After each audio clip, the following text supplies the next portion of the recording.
Përfundon telenovela e cila zgjati jo pak landfilli i Sherishtës hapet për të pritur mbetje dhe para urbane në qytetin e Vlorës.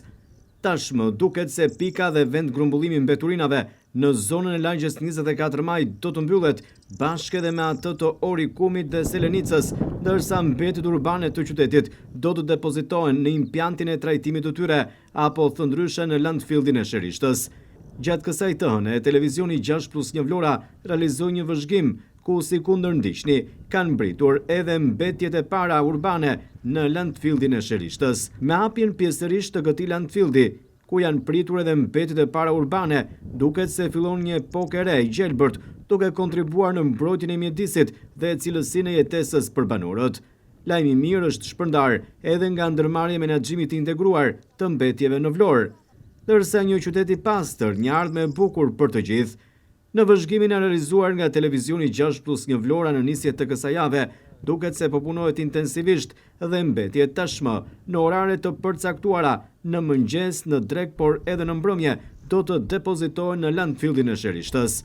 Merr fund telenovela impianti të trajtimit të mbetjeve urbane në Vlorë. Nga kjo e hënë, impianti i Sherishtës ka nisur funksionin e tij dhe tashmë mbeturinat e qytetit të Vlorës, por edhe Bashkisë Selenicës nuk do të depozitohen më në landfillet që ishin provizore, por në këtë impiant. Sikundër po ndiqni, automjetet e firmës së pastrimit dhe të impiantit po bëjnë të mundur sjelljen e mbeturinave të qytetit pikërisht këtu në këtë zonë ku nga kjo e hënë do të depozitohen të gjitha mbetjet urbane të qytetit.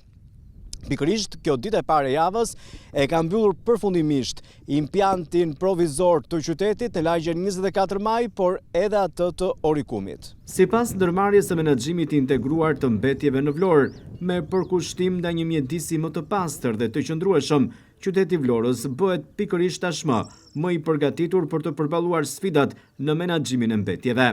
Fal edhe iniciativës së kryetarit të Bashkisë së Vlorës Ermal Treda, i cili këmbguli për hapjen sa më shpejt të landfillit, duket se përpara sezonit turistik të këtij viti, Vlora do të jetë edhe më e pastër, si dhe do ta bëjë me standarde procesin e menaxhimit dhe trajtimit të mbetjeve urbane.